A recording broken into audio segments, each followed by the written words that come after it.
right, everybody, get ready. We're about to plunge into the world of Bolivian river ports. We're talking cargo ships, customs forms, the whole 9 yards. You want your shipment sailing smoother than a dugout canoe on a calm day, am I right? And to help us navigate these waters, we've got our hands on the del Reglamento para el Ingreso y Salida de Mercancías por Puertos Fluviales. Hot off the presses from the Bolivian National Customs themselves. Believe me, it's got all the good stuff. It's true. And what's really interesting about this document is how it really lays out the ground rules for navigating trade on Bolivia's rivers. And I bet there are a lot of rules, huh? Oh, there are. Trust me. No. And a whole cast of characters enforcing them. You've got the Bolivian National Customs, the AN. They're calling the shots on what comes in and what goes out. But then you've got the port authorities, the Capitanías de Puerto.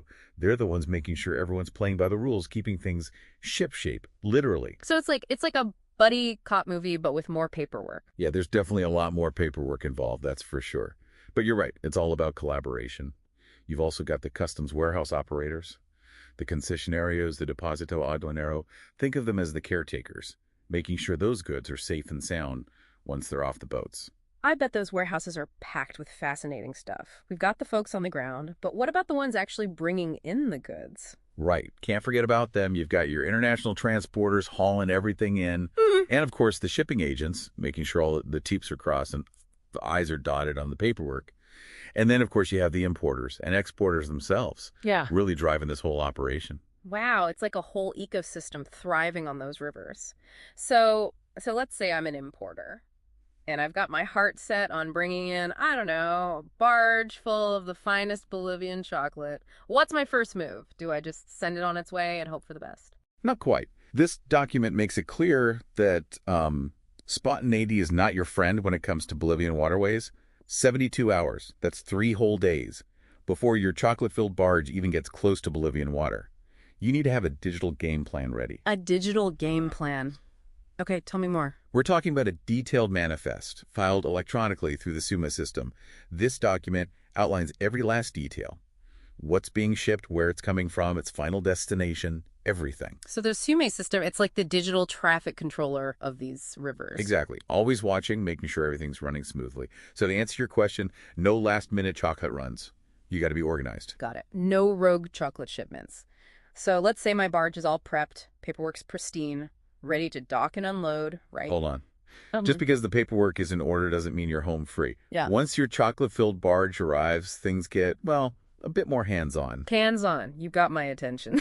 The shipping agents, the port authority folks, and of course customs, they all come aboard to inspect your barge, making sure everything matches up with what's on that manifest. You know, just making sure everything is above board. All right. So everything above board. But let's say, hypothetically speaking, my chocolate shipment is a few bars short. Maybe I got a little hungry on the journey. Who's to say? What happens then? Does my whole shipment get, tossed overboard? Well, that's where things get interesting. This document outlines these things called customs channels, and they basically decide how your cargo's journey is going to go. Think of the green channel as the express lane. Everything's in order. You're in and out in a flash. Sounds like my kind of channel, although I'm guessing those missing chocolate bars might land me in a bit of hot water. Let's just say a few missing chocolate bars probably won't sink your whole shipment, but you might find yourself in the yellow channel. A bit more scrutiny, maybe a few questions about your, shall we say, snacking habits during the trip. And if things are a little more, let's say, off? Then we're talking red channel, my friend. Full-blown inspection. Cargo, potentially unpacked.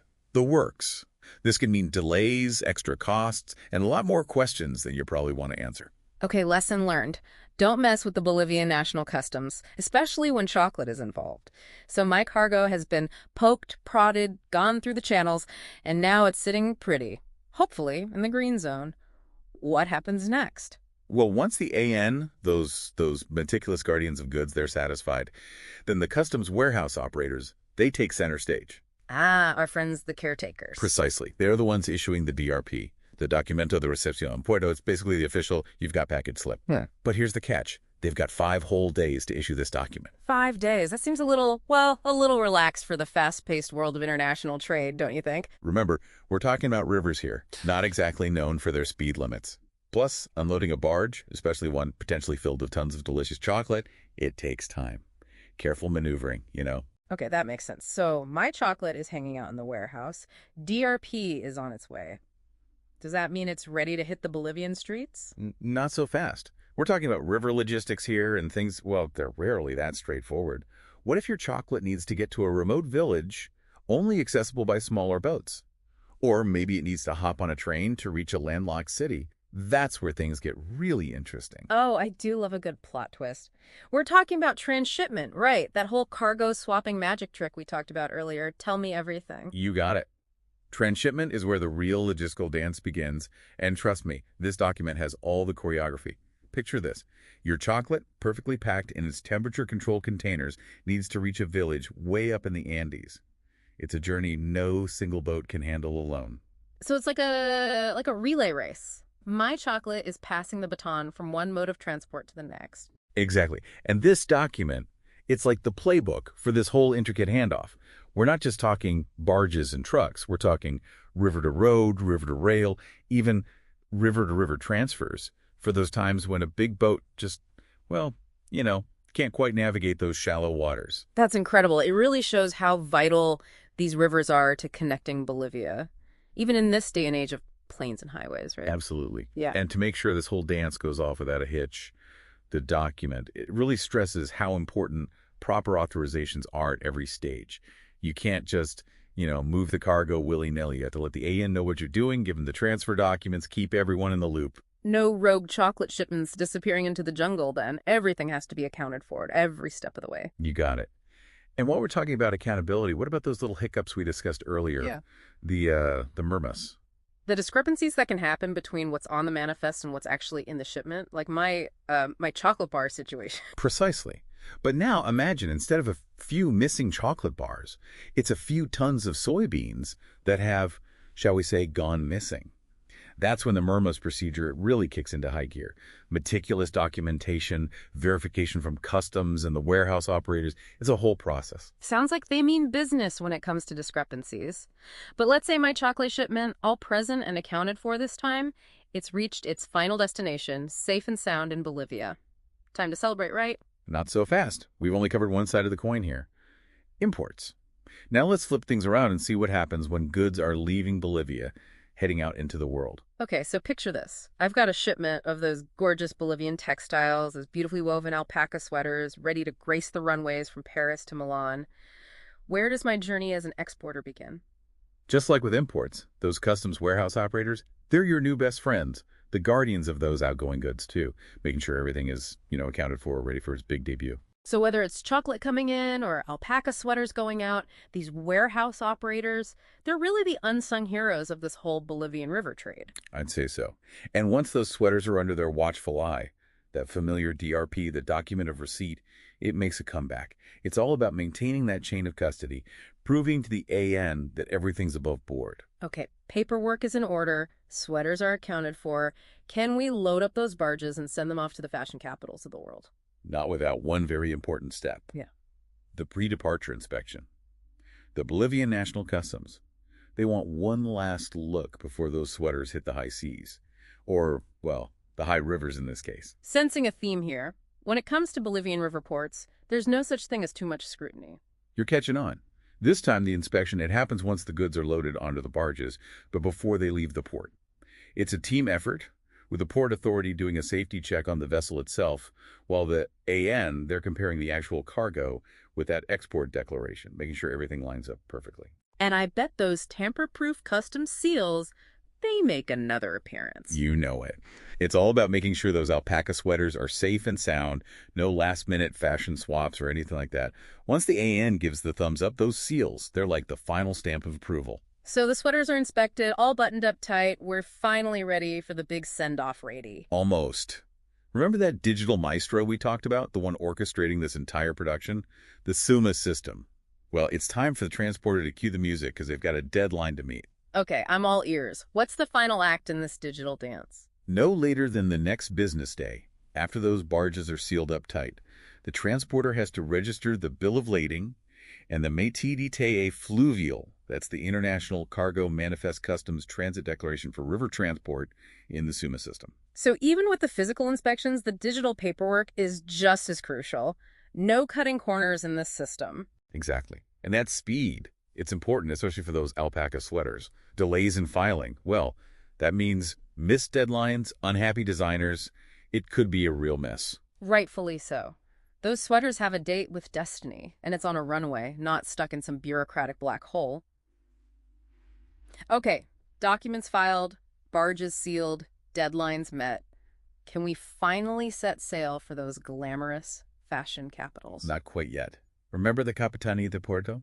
Our very attentive port authority. They hold the key to the final gate. The ZARP. The Zarb, is that like a celebratory farewell song for departing ships? It's more like the official starting pistol. The ZARP is the departure authorization, the green light that says, you're good to go, set sail for style. And they only issue this once everything is triple checked.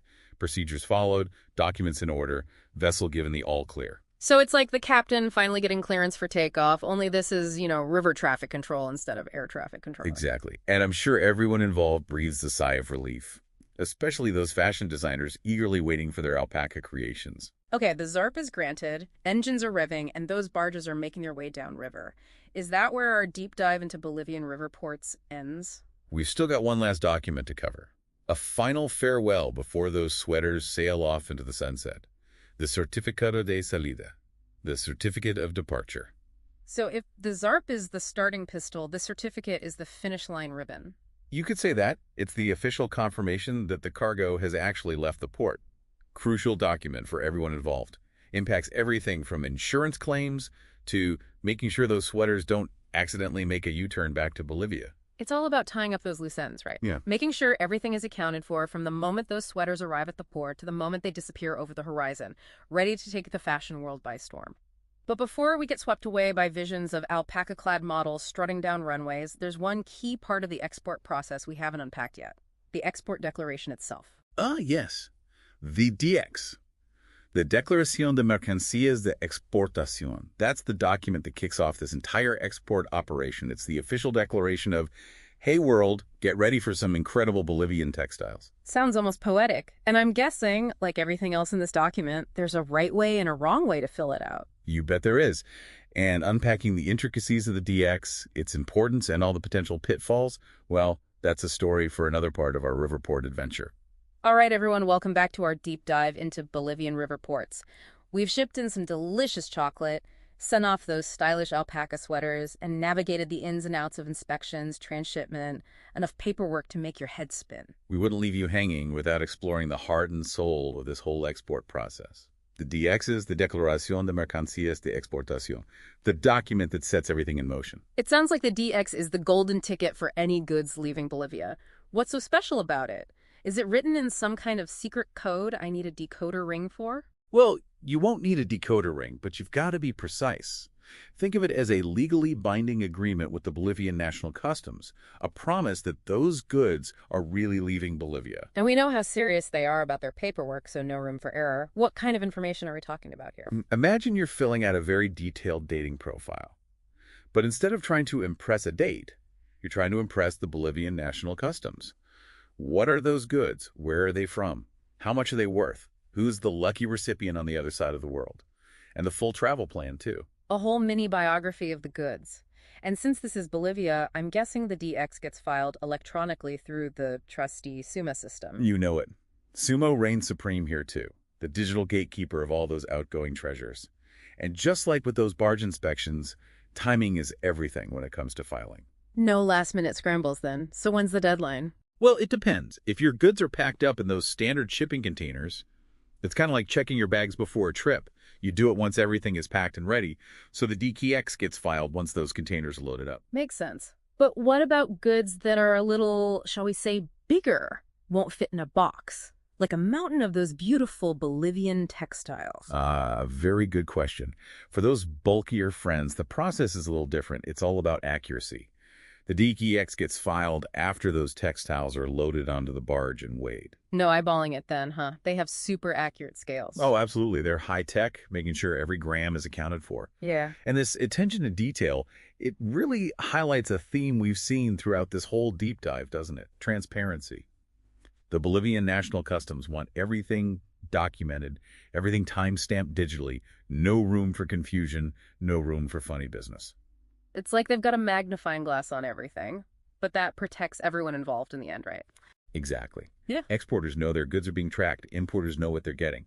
And the Bolivian government, they can be sure that trade is moving smoothly and above board. It's a win-win. A win-win for sure. Well, on that note of successfully shipped goods, we've reached the end of our exploration of the Reglamento para el Ingreso y Salida de Mercancías por Puertos Fluviales.